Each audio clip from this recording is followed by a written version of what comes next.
So, reacting to another video, or should I say my first video I'm reacting to. Um, I'm a streamer. I'm not a reactor, I'm not a YouTuber, I'm a streamer. I stream on YouTube and Twitch, but you get me. I'm a streamer. Socials are all down there. Got any suggestions? Hit me up on Instagram, TikTok. Um, yeah, or leave it in the comments down below, whoever's watching this. But let's enjoy it. We're reacting to Mom killed in Tripper murder rampage after 14 911 calls. After 14 911 calls, let's get into it.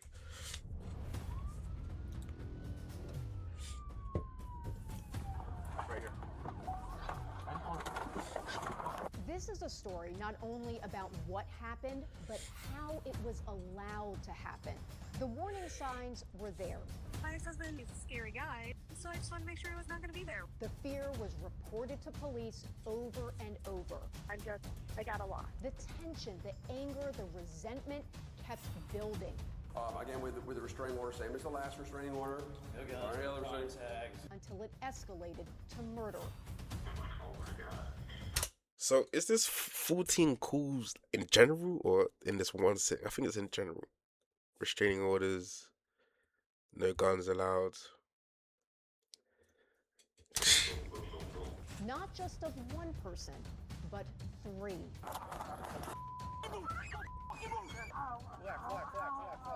I'm Kristen Thorne, and this is Law and Crime Investigates. Mary Credits to Conza them, bro. and Nathan Jingles met during their time in the Army.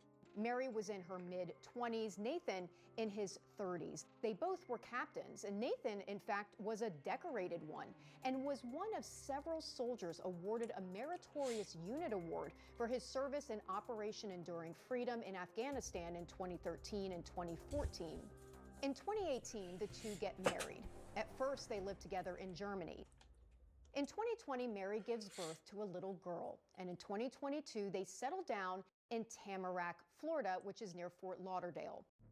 Neighbors say they would try to interact with the couple, but they really kept to themselves, not even returning a friendly wave hello. Neighbors think they're just incredibly private, but unbeknownst to them, terror inside the home is unfolding.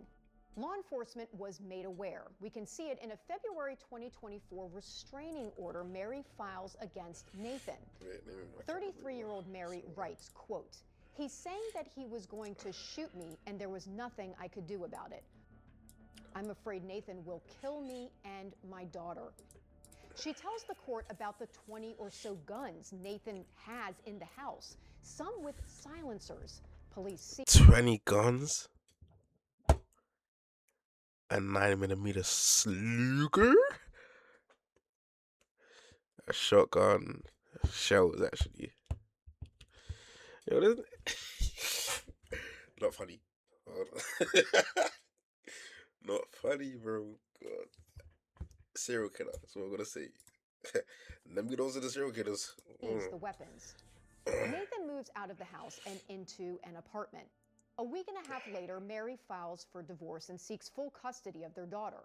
Nathan fires back, saying he should have full custody of their daughter, alleging that Mary has a history of mental illness and exhibits erratic, harmful, and violent behavior.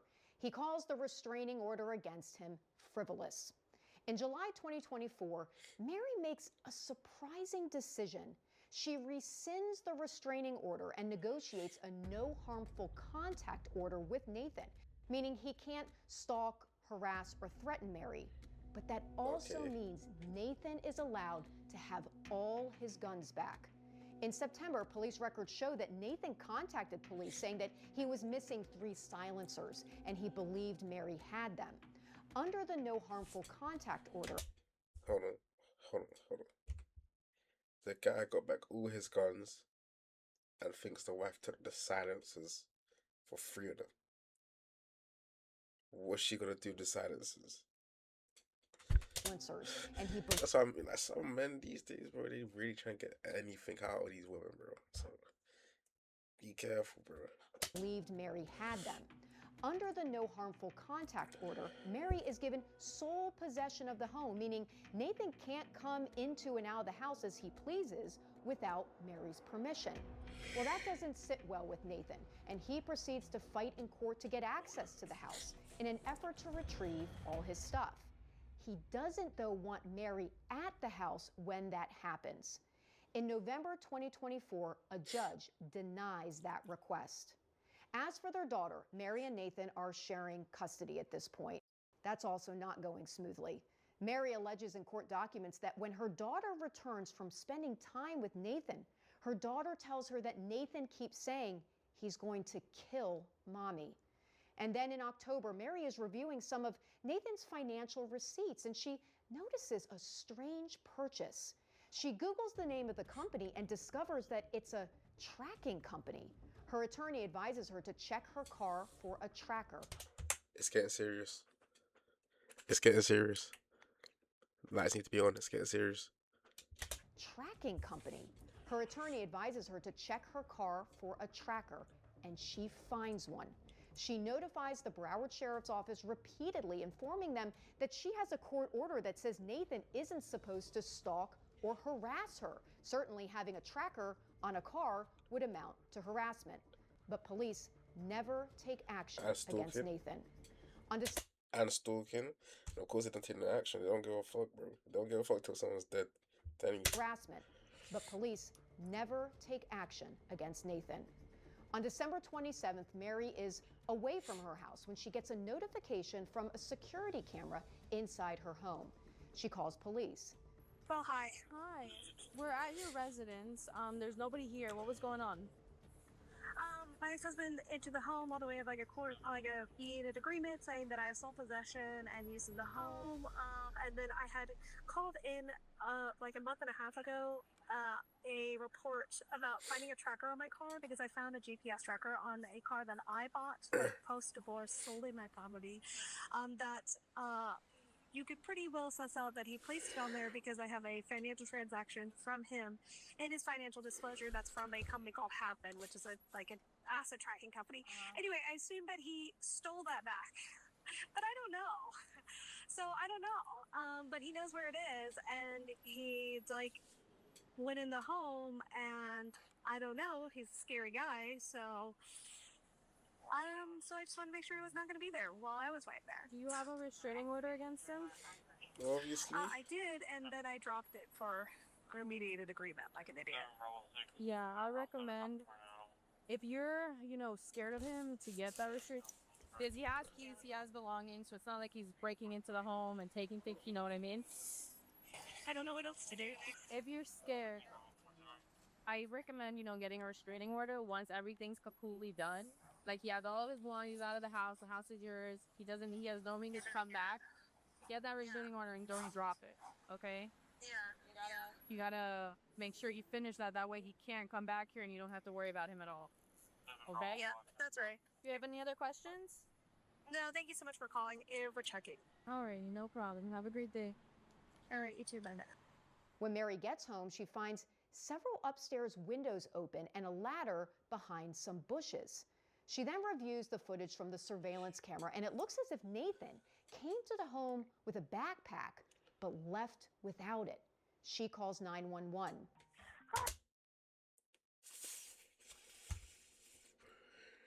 Yo, that could be the B word. And there's another B. B-O. Let me not spell it out. But Backpack, but left without it. She calls 911. Hi, my name is Mary Jingles. I called on Friday. This is not an emergency, so I want to make sure I'm not taking up phone time. I think I need to make an informational report. I called on Friday because my ex-husband entered a home that we have a court order saying that I have full use and possession of. And he was wearing like a backpack. I had security cameras, and you can tell he's carrying something. And I was looking through the footage, and I noticed he left something in the house. I report every time I find something. So Okay. you let me know what I should do. I don't know what else to do because I got a loss. And obviously the current court order is not doing anything. All right, I entered a call for dispatch. We're going to have a deputy respond over to meet with you. Mary finds the backpack in her garage. It's filled with tons of suspicious items like zip ties, garbage bags, gloves, and rags. She calls police again. They respond and take a report documenting everything in the backpack.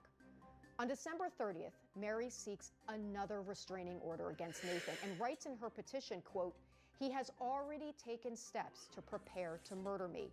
He will attempt this before the lease is up at the end of February."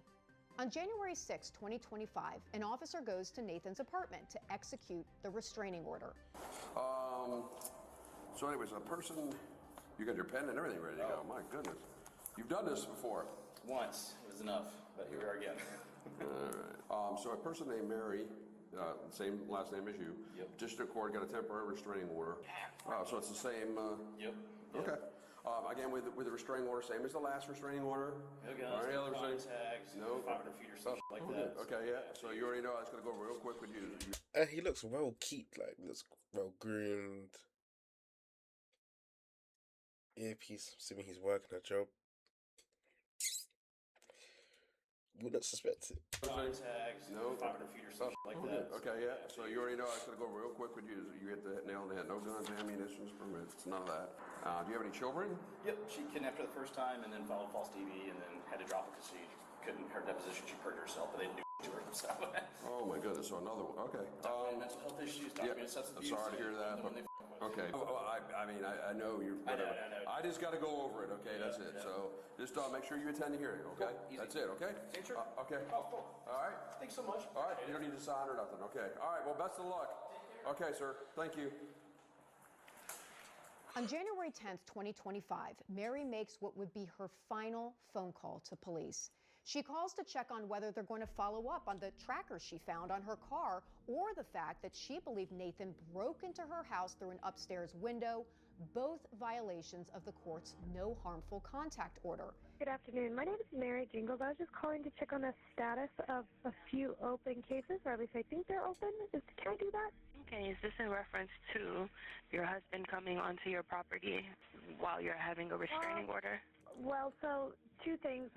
One is that I have a case number on. That was in October. Are you requesting for officers to call you or meet with you in person for an update? A phone call is fine, but then also can I check the status on the other one with the entering the home? Do you still, just because I... They seem so unbothered, and that's what I hate, bro. Like, if they were a bit more serious, bro, they could have saved this girl's life, bro. I don't know, bro. The other one with the entering the home, do you still, just because I want to know, because they said they may be back, and I don't know if there are any charges that it could be associated with that, but I would like to know. Okay, I went ahead and placed the call in for service. I referenced in both cases.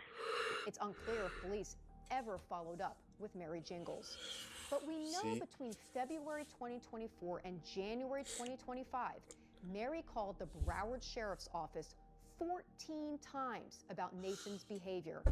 Even Nathan's colleagues are growing concerned about him.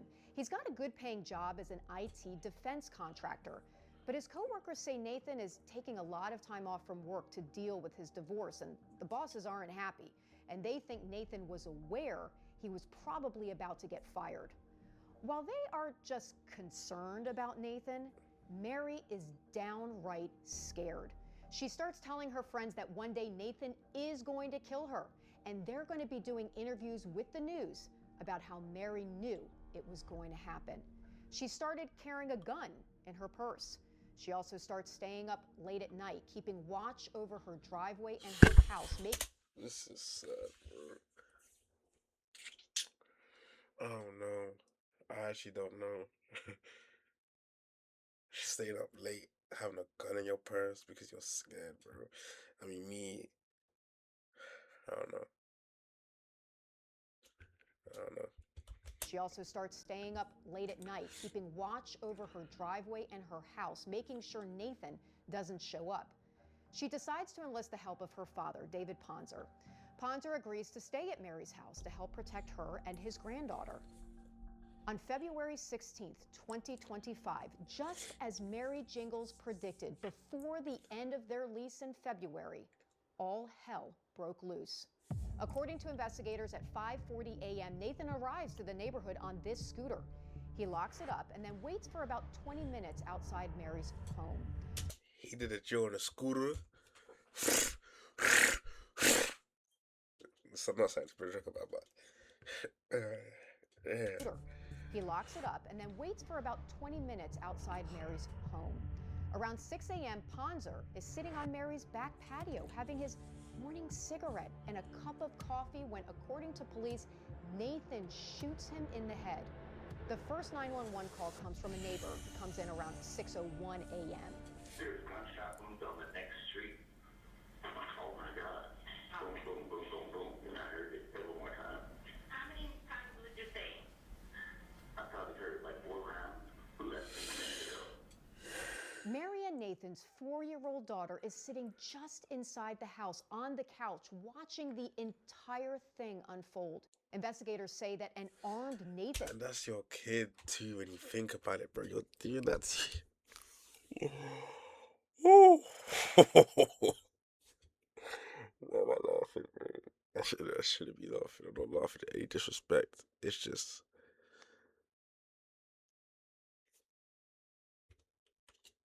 watching the entire thing unfold. Investigators say that an armed Nathan then goes into the house looking for Mary. He finds her. They struggle inside the house. Mary runs outside. Police say Nathan tases her and drags her back inside the house. Mary is able to escape and runs outside again. Surveillance footage shows Mary running to find help.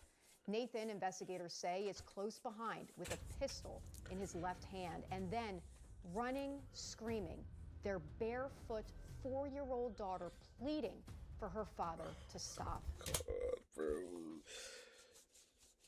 bro. Look, bro. Look. Barefoot 4-year-old. Look, bro. Daughter pleading for her father to stop. Mary is banging on her neighbors' doors. Neighbors are calling 911, reporting hearing gunshots and a woman screaming for help. Do you see anybody outside shooting or something like that? No, I haven't seen anything with my eyes, but I'm almost certain that I heard screaming and it's like a popping noise. It could have been shooting. We are now receiving a second complaint advising that the woman is screaming and possible gunshots as well. Finally, a door opens. It's to her neighbor, Andrew Farron's house. Andrew's relative lets her in. Mary bolts up the stairs seeking shelter and ends up in Farron's bedroom. He's fast asleep in bed. Prosecutors say Nathan Jingles immediately starts shooting, blasting at least 10 bullets. He shoots Andrew in the neck and then Mary several times in the head, killing both of them, all in front of their little 4-year-old girl. Police say Nathan then walks... So selfish and inconsiderate, bro. You inconsiderate fuck. Damn. Around the neighborhood with his daughter running behind him. Officers with the Broward Sheriff's Office, even after receiving reports of gunfire, do not rush to the scene. Instead, they stage together just outside the neighborhood, which is in direct violation of the department's training and policy. Investigators say Nathan then kidnapped his child, put her in his car, and drove away. Police put out an Amber Alert. Initially, Mary is listed as missing as well because police don't know where she is. They bring in a canine, which tracks Mary's scent to Andrew Farron's front door. Officers enter and find Mary and Andrew shot to death. Now the hunt is really on for Nathan Jingles. They ping Nathan's phone. It's coming from a nearby apartment building. Police race there, locate the apartment, and break through the front door. Nathan's phone is on the kitchen counter. The apartment, eerily, is empty. No furniture, nothing in the refrigerator or the cabinets. But what they do find is chilling. Bags packed, camping equipment, little girls' clothes and shoes, and a ton of cash. They also find a calendar, which seems to count down the days to February 16th, the day of the murders. Police start looking... There's no way you think of doing this. Leave all the evidence behind, yeah, and think you're going to get away with it. Or, let's say, for example, you clean up the evidence, you think you're going to get away with it anyway. Stupid idiot, bro. Down the days to February 16th, the day of the murders. Police start looking for Nathan's silver BMW, and within hours, they find it in a local Walmart parking lot. They wait for Nathan to come out of the store. Local. And then... Local. You hear that? not even 20 minutes away. Not 20 minutes. 30 minutes to 40 minutes away. My camera just died. My light just died. Bro, you're a dumbass. You're a dumbass. Pounce. Hey, I got hands! I got hands! I got hands! I got hands! I got hands!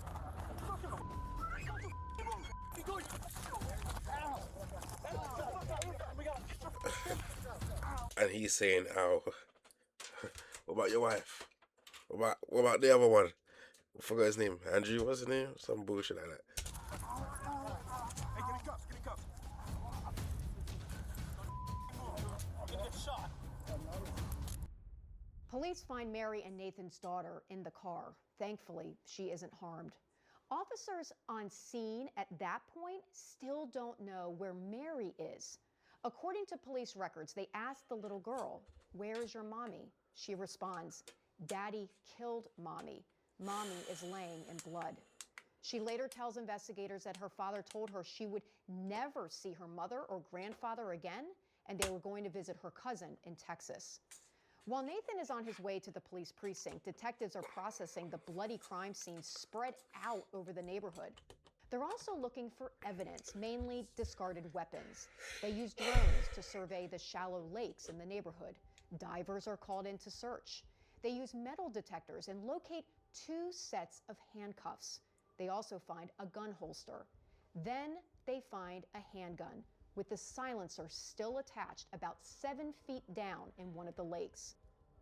Nathan is brought to the precinct for questioning. So basically, we want to talk about what's going on this morning. We want to hear your side of the story. And basically you explain, your thought process and what happened. We're not here to judge. We're only We dare to judge. one side, and we Judge. want to hear from you. That's basically it. Yeah, so, like she explained, so, you've been respectful. I hope I've been respectful. So we're having a conversation. That's what we're going to do. So we're here to ask questions, but we also going to answer questions if you have them as well. Correct. So we're hoping for just an open dialogue. But before we can do that, you are here in cuffs. So before we can talk and have that conversation, we got to read you your Miranda rights. Ever been read those before? No. And knowing and understanding your rights, are you willing to speak to us without an attorney present? I'd like to request an attorney. Okay. Very good, sir. Officers return hours later to take a DNA swab from him.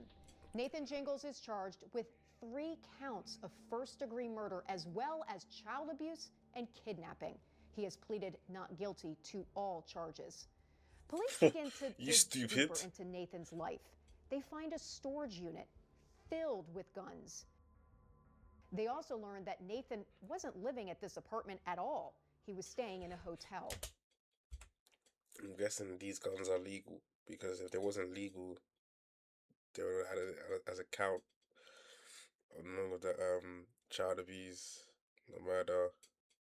It would have been a gun charge too. So I'm guessing these guns are legal. Let's see, America.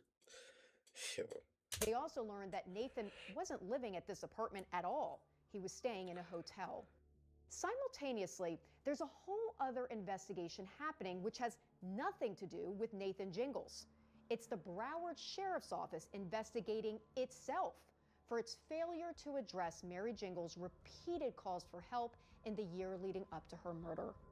Sheriff Gregory Toney had some choice words for his department just 3 days after the murders. This is just a matter of what I've seen of piss poor performance, complacency. We fell short in a response in terms of how some of the patrol personnel had documented certain facts related to calls going back to December. It's clear that some of the investigative practices conducted by detectives was also a shortfall. There will be people that will lose their job over this. The sheriff initially suspends 7 deputies and then takes a closer look at what happened that day.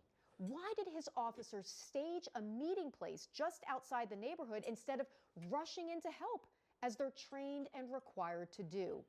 It's an issue that has haunted the department for years. During the Marjorie Stoneman Douglas High School mass shooting in Parkland, Florida in 2018, deputies with the Broward Sheriff's Office stalled before entering the building. 19-year-old Nicholas Cruz killed 17 people and injured 17 others. Because they don't give a fuck. They don't care. Defund the police, bro. Several deputies were fired for neglect of duty. One of them, Scott Peterson, faced criminal charges, including child neglect, for not running into the building. According to the Florida Department of Law Enforcement, the agency tasked to investigate Peterson's actions, Peterson's inaction that day cost people their lives. A jury later acquitted Peterson on all criminal charges, but he, as well as the Broward Sheriff's Office, is still facing civil action from the victims' families for their response that day.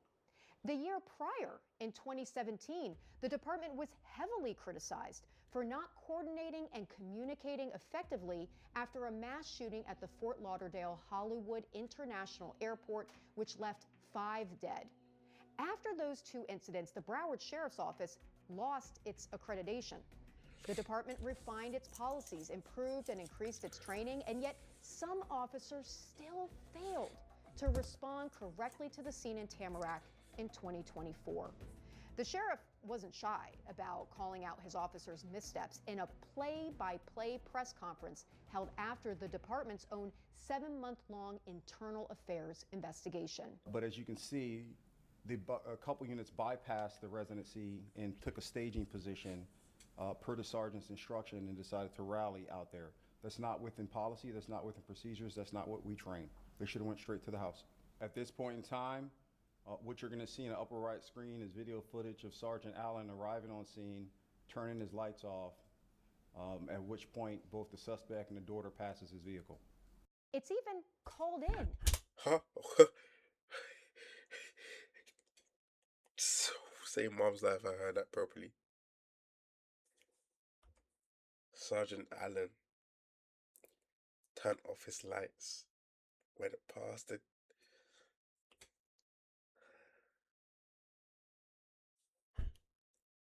Okay, you like to say? At which point both the suspect and the daughter passes his vehicle. It's even called in.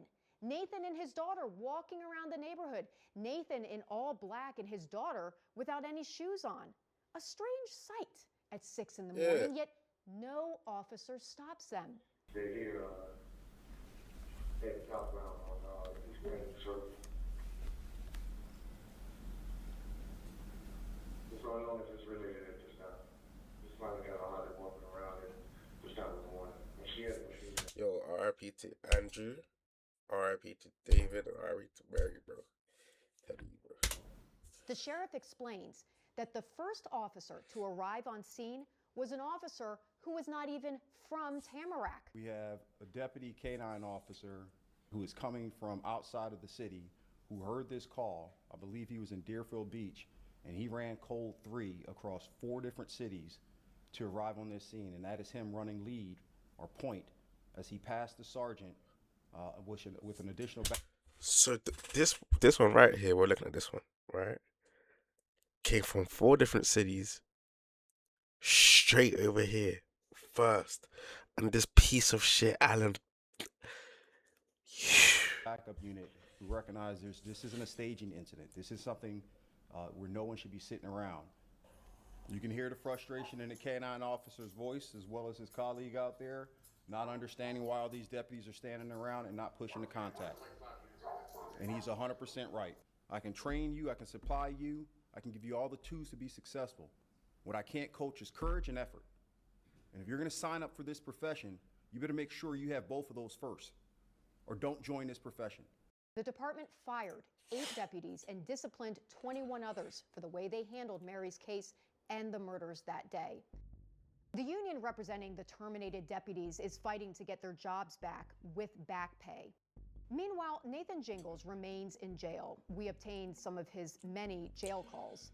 He appears to be speaking with a friend or family member in Texas. Initially, Nathan appears to be pretty calm and unbothered, more annoyed by the charges he's facing. Still in isolation, just playing this suicide watch. So, yeah, hopefully next week should be out of the isolation. Get blessed with media people and stuff. No, I got an email this morning, which was weird because it was to my Hotmail, which I never use, and it was someone from the Miami Herald. It was like, "Oh, you're on the witness list," and I was like, "What?" I was like, "Witness list?" I'm like, I was in Texas, man. I didn't witness anything. Oh yeah, like basically ignore any and all. Yeah. Yeah, no, I don't plan on talking to anybody. Yeah. Good plan. Good plan.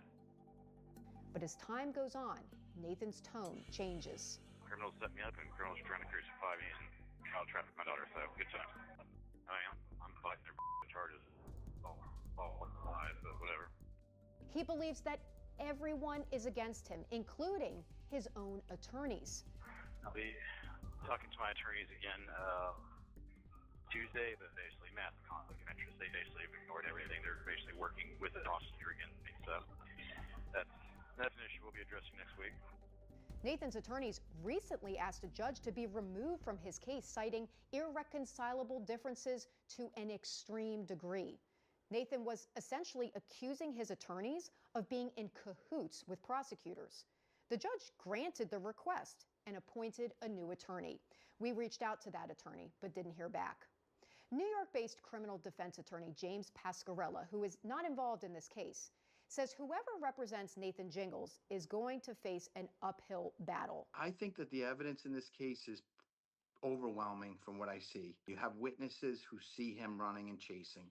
You have video surveillance. That starts to really build a case against him. You have a lot of evidence that leads to premeditation. You have the threats ahead of time. You have a bag that was found that had zip ties and things like that in it. You have him chasing them down. Those all show premeditation, because premeditation doesn't have to be some elaborate scheme. Premeditation can be within moments before you decide to do it. But I do think there's the possibility of other defenses, such as not responsible by reason of insanity. Florida has a pretty strict standard. Their standard is beyond extreme emotional distress and things of that nature. You have to show real mental illness, schizophrenia, delusion, things like that. How does a plea deal play into this? A plea deal is a possibility, and the fact that a defendant may want to avoid the death penalty may be a reason, an incentive to take some sort of a plea. As of this recording, the death penalty is still on the table for Nathan Jingles. While the Tamarack community continues to mourn the incredible loss and trauma that happened here, some legislators are taking action. Florida Representative Robin Bartleman recently introduced a bill that would have forced police to seize Nathan Jingles' guns when they went to tell him, only a few weeks before the shooting, that Mary was filing a restraining order against him. The bill says if someone like Nathan Jingles has an injunction, a protective order filed against them, police are now forced to seize their weapons. They can't just remind people of the policy. Andrew Farron's family is supporting the bill. This bill says no more loopholes and no more taking chances with the lives of our survivors. And then in March 2026, the Florida House of Representatives unanimously passed a bill that would force people who violate a protective order to be on GPS monitoring. It means that when Nathan had allegedly broken into Mary's house through an upstairs window and on a separate occasion allegedly placed a tracker on her car, her complaints to police could have resulted in police putting Nathan on a GPS monitor. Florida Representative Deborah Tendrich, a domestic violence survivor herself, is behind the bill.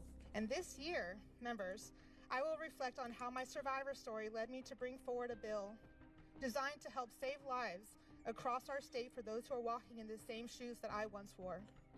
Representative Bartleman spoke during the House vote and reiterated not only her support for the bill, but Andrew Farron's family's support for it as well. Andrew's uncle, George David, came to me and said, why didn't that animal have a GPS monitoring? Why aren't we doing something? And then I read your bill. And I said, guess what? Somebody's already taking care of this. Because this was a repeat offender. This is someone who should have had his guns taken away. And if he was on a GPS monitor, it would have made a difference. So on behalf of that family, this was something very important to them to change this. Thank you, and I totally support this amendment. The bill is heading to the Florida Senate. Both pieces of legislation aim to make sure that what happened to Mary Jingles, David Ponzer, and Andrew Farron never happens again. It never should have happened in the first place. For Law and Crime Investigates, I'm Kristen Thorne. Tight shit. Shout out to her, bro. Tight shit. That's kind of crazy to think about, bro. Can't even finish it because of it. Exactly. The cops are pathetic. A tracker and a American that did nothing. You get me? You get me? I think that's it for today, man. That's it for today.